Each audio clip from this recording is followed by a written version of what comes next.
Aujourd'hui, la faim est le résultat de l'action de l'homme et non plus de la nature. Ces enfants sont l'avenir de ce pays. Donc si des solutions de crise ne sont pas prises rapidement, donc on tend vers la catastrophe. Pourquoi des personnes souffrent-elles de la faim ? Le 3e épisode de En quête de solutions, 5 facettes de la faim, le podcast de Swissaid. Réalisé en allemand par Lucia Vasella, doublé en français par Magali Dubois.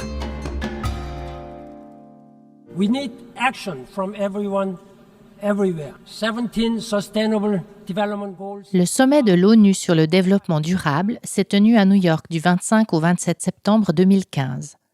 193 États ont adopté à l'unanimité l'agenda 2030 pour le développement durable et ses 17 objectifs. The hope we have for our future because of the commitments you have made to the global goals. Objectif numéro 2 de l'agenda, faim zéro, soit l'éradication de la faim dans le monde. Ce sommet est aujourd'hui considéré comme historique. C'est également l'avis de Peter Messerli. Il est professeur de développement durable à l'Université de Berne et directeur de la Wyss Academy for Nature. Dass man überhaupt ein Ziel hat, das da heißt, kein Hunger, das ist etwas unglaublich Kostbares, was fast nur im 2015 gemeinsam mit dem Pariser Klimaabkommen möglich war, dass sich nämlich die Weltgesellschaft auf gemeinsame Werte und damit Ziele geeinigt hat. Das wäre vielleicht im Jahr 2023 nicht mehr möglich. Se fixer un objectif comme l'éradication de la faim est extrêmement précieux, affirme Peter Messerli. En 2023, il ne serait peut-être plus possible d'obtenir un tel accord. En 2023, nous sommes à mi-chemin de la mise en œuvre des objectifs de développement durable. Mais l'objectif numéro 2, faim zéro, n'est de loin pas atteint. Le nombre de personnes souffrant de la faim est plus élevé aujourd'hui qu'en 2015. Comment expliquer cela ? Et quel est le rapport avec nous, en Suisse ? Dans cet épisode, nous allons tenter de répondre à ces questions. Pour ce faire, nous avons recueilli des témoignages provenant d'une région particulièrement affectée par la faim, le Niger, en Afrique de l'Ouest.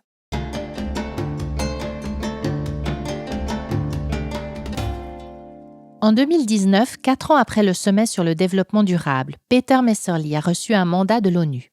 Avec un groupe de scientifiques, il avait pour mission de rédiger un rapport sur la manière de mettre en œuvre l'agenda 2030 d'un point de vue scientifique. À ce moment-là, il avait calculé qu'en 2030, l'objectif faim zéro serait à moins de 10% d'être atteint. Und wir wurden jetzt des Besseren belehrt. Damals waren es gesamt etwa 640 Millionen Menschen, die hungern. Und heute sind es jetzt wieder 830 Millionen, fast 830 Millionen, die direkt vom Hunger betroffen sind. Also wir sind in einem Trend, der eigentlich in die falsche Richtung weist. Und das ist doch sehr alarmierend. Mais le groupe de recherche s'était trompé. Alors qu'en 2019, 640 millions de personnes étaient touchées par la faim, elles sont aujourd'hui à nouveau près de 830 millions. Nous nous dirigeons dans la mauvaise direction et c'est très alarmant, souligne Peter Messerli. Même en tenant compte de la croissance démographique, la faim augmente. Si nous y ajoutons les personnes qui souffrent de malnutrition, nous pouvons affirmer que près d'un tiers de l'humanité souffre soit de la faim, soit de malnutrition. Plusieurs facteurs ont contribué à cette augmentation. La pandémie de Covid-19 a interrompu les chaînes d'approvisionnement. Les conflits armés, dont la guerre en Ukraine, ont bloqué le ravitaillement en blé. De nombreux facteurs structurels sont aussi sous-jacents dans le système alimentaire. Le monopole de distribution, les monocultures, le dérèglement climatique ou la perte de la biodiversité en font partie. Nous reviendrons plus en détail sur certains de ces facteurs, mais avant, nous vous proposons d'examiner de plus près l'état actuel ou une photographie de la situation actuelle de la faim. Nous vous invitons au cœur du Sahel, au Niger, dans l'Afrique de l'Ouest. Mahamane Rabilou Abdou y vit et y dirige le bureau de coordination Swissaid Niger. Il gère des projets dont le but est de sortir des personnes de la famine. En cette année 2023, 4,5 millions de personnes se trouvent dans une situation précaire au Niger. Elles représentent près d'1/5 de la population du pays. Mahamane Rabilou Abdou nous décrit la situation sur place telle qu'elle était au printemps 2022. La guerre en Ukraine venait de débuter et la farine de blé avait déjà commencé à se faire rare. Et cela a amené comme conséquence une cherté de la baguette du pain qui passait de 150 francs à presque 200 francs dans certaines zones, à 250 francs, une augmentation donc allant de 70 à 80%. Et en plus de cela, certaines boulangeries étaient en train d'envisager la fermeture. Parce que même avec cela, il y a des emplois qui sont perdus, des quantités de pain maintenant qui sont moins grandes, qui ont perdu toute leur substance pour les boulangeries qui arrivent à survivre. Donc, on était dans une situation quasiment de crise de pain au Niger parce que avant la crise, le Niger importait la farine de blé à hauteur de 40 milliards de francs CFA. À cela s'est ajouté un élément. Faute de pluie, les récoltes du pays ont été catastrophiques en 2022. L'aide d'urgence de Swissaid sur place a permis la distribution de colis alimentaires et de semences à environ 5500 ménages. Les colis que Swissaid a distribués contenaient notamment des semences de plantes à croissance rapide comme l'amarante et le moringa. Zalika Taïrou a bénéficié de ces colis. Elle raconte qu'avant cette distribution, elle n'avait plus de quoi nourrir correctement ses enfants. Le moringa récolté lui permet désormais de préparer des repas pour toute sa famille. De plus, elle a pu vendre une partie de sa récolte pour acheter de la viande de volaille et des vêtements. Les boulangers ont aussi appris à fabriquer du pain à partir de farine de mil produite localement. Le pain à base de mil est encore plus nutritif que le pain à base de blé. Il est davantage demandé, et ce, dans de nombreuses régions du pays. Ces projets se réalisent à court terme. Cependant, Mahamane Rabilou Abdou travaille avec la population locale sur des projets agricoles à plus long terme. Les sols de plus en plus secs demandent une adaptation des méthodes agricoles. Swissaid finance le forage de puits plus profonds et contribue à la création de banques de semences. Les paysannes et les paysans de modestes parcelles reçoivent des variétés de semences résistantes et adaptées aux réalités locales. Un réseau se crée également entre les agriculteurs et leur permet de partager leurs expériences. Ces banques de semences leur permettent de diversifier leur culture. Aujourd'hui, grâce à la foire des semences, ils ont pu avoir d'autres types de semences et pour la première fois, ces communautés sont en train de faire de la culture de la pomme de terre que avant pour eux, la pomme de terre est un aliment réservé aux citadins. Dans la région du Sahel, la faim est une réalité depuis des siècles. Le climat et la pauvreté des sols en sont les raisons. Traditionnellement, la population cherchait d'autres sources de revenus pendant les années maigres, avant de revenir pour de nouvelles récoltes. Le dérèglement climatique, les rapports de dépendance au niveau mondial et les conflits armés ont en grande partie mené à l'échec ces stratégies d'adaptation. Les enfants sont, comme souvent, particulièrement exposés aux risques. Donc, on a des enfants non seulement malnutris, mais aussi qui ne partent pas à l'école. Donc, ça, c'est une inquiétude pour nous, pas sur le long terme, mais dès le court terme. Ces enfants sont l'avenir de ce pays. Donc, si des solutions de crise ne sont pas prises rapidement, donc on tend vers la catastrophe, on tend vers la débauche des enfants et ce sont des situations similaires qui font que des enfants sont enrôlés dans l'insécurité, dans le terrorisme. Donc vraiment, c'est un cri de cœur que je lance pour qu'il y ait en tout cas cette considération de cette tranche de population vulnérable.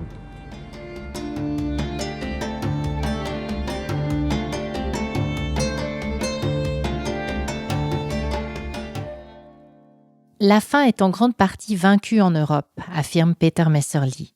Pourtant, elle reste encore d'actualité, particulièrement dans les pays du Sud. La faute à notre système alimentaire. Hunger ist eigentlich das Symptom, dass im Ernährungssystem etwas nicht gut läuft. Und das Ernährungssystem ist eigentlich die Frage, wie wir als Menschen mit der Natur in Verbindung treten, um unsere Nahrung zu produzieren. Peter Messerli décrit la faim comme étant un symptôme d'un dysfonctionnement de notre système alimentaire. La question est de savoir comment, en tant qu'individus, nous nous connectons à la nature pour produire notre alimentation. Le système alimentaire est composé de la sorte. Il y a la production, le commerce, la distribution et la consommation des denrées alimentaires. Il comprend également des règles du jeu que nous lui fixons. Et ce système a évolué au fil des siècles. Aujourd'hui, nous produisons beaucoup plus. Pour produire les denrées consommées il y a 70 ans, nous aurions uniquement besoin d'un tiers de la surface utilisée aujourd'hui. Certes, la production est devenue plus efficiente, mais elle a aussi fragilisé le système. Mit der Naturereignis könnten wir eigentlich sehr gut umgehen. Heute sind die Probleme eher eben im Krieg, in Konflikten, in Handelshemmnissen und so weiter. Das sind die Faktoren, die heute durchschlagen. Und man kann eigentlich sagen, Hunger ist heute menschengemacht und nicht mehr naturgemacht. Les phénomènes naturels pourraient être bien gérés aujourd'hui. Ce sont en effet la guerre, les conflits, les entraves au commerce qui créent la faim. On pourrait dire que la faim n'est plus due à la nature, c'est l'homme qui crée la faim, affirme Peter Messerli. À ce propos, voici quelques faits et chiffres. Les 3/4 de la surface agricole sont utilisés pour la production animale. Cependant, cette production ne représente que 18% des calories et 30% des protéines que nous consommons. Sur notre planète, le nombre de personnes en surpoids est supérieur au nombre de personnes qui souffrent de la faim. De plus, 10% des personnes les plus riches consomment 3 fois plus de calories que celles consommées par les 10% des personnes les plus pauvres.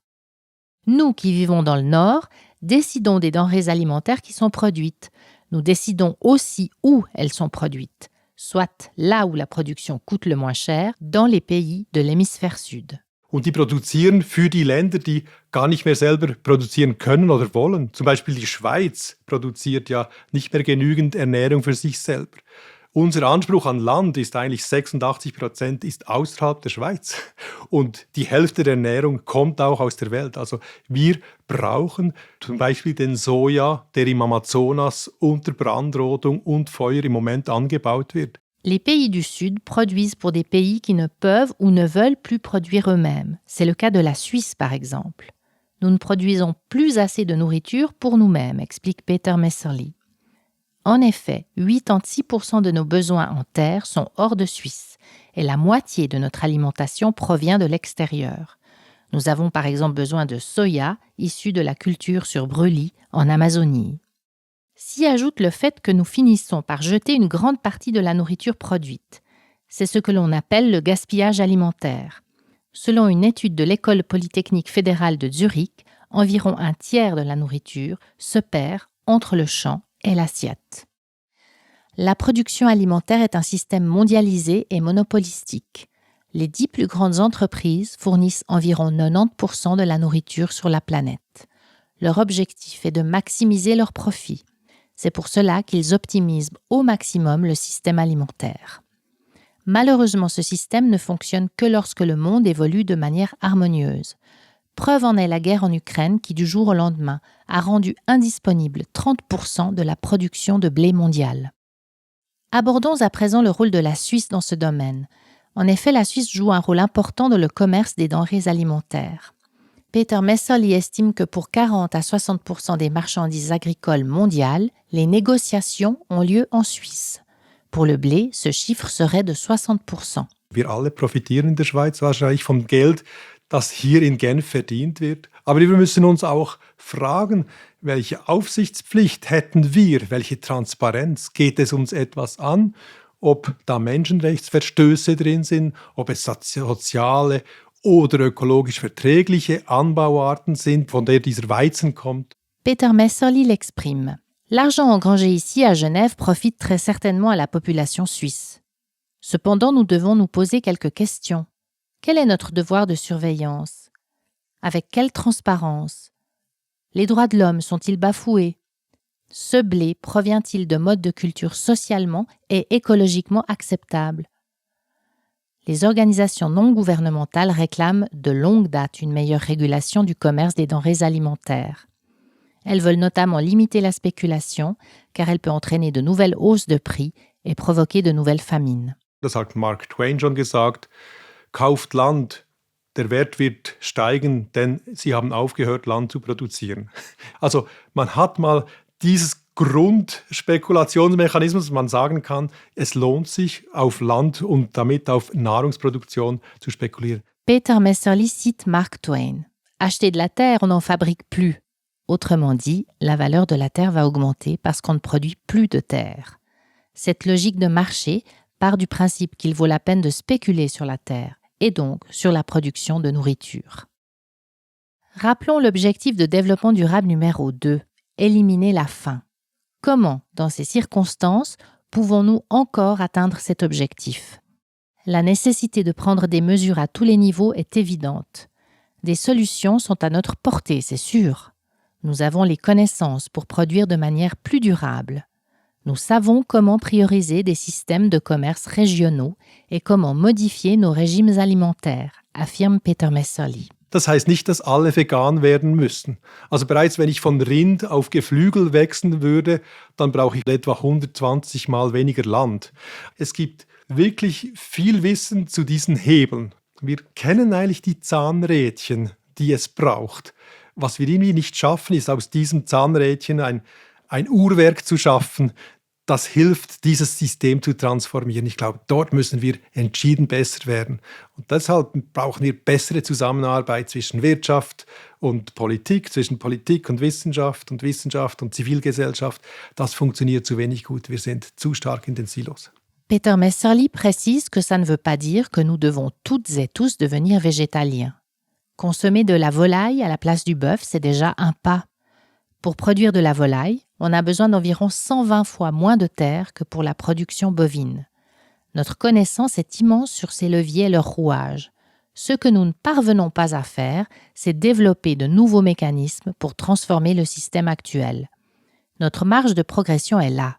L'économie et le politique doivent collaborer de manière plus efficiente, tout comme le politique et la science ou la science et la société civile. Chaque domaine reste cloisonné dans son silo sans interagir avec les autres. Cela ne fonctionne pas.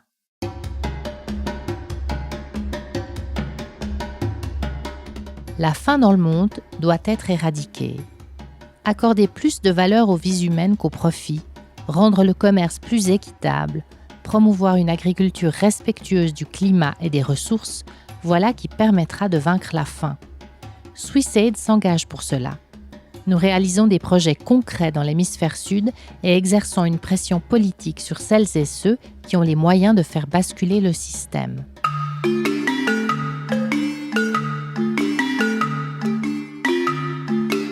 Vous avez écouté « Pourquoi des personnes souffrent-elles de la faim ?», l'épisode 3 de « En quête de solutions. 5 facettes de la faim », le podcast de SwissAid. Une production de Podcast Schmiede. Idée et concept, Thais Indersmitten de SwissAid. Rédaction, Lucia Vasella. Traduction, Radar RP. Voix française, Magali Dubois.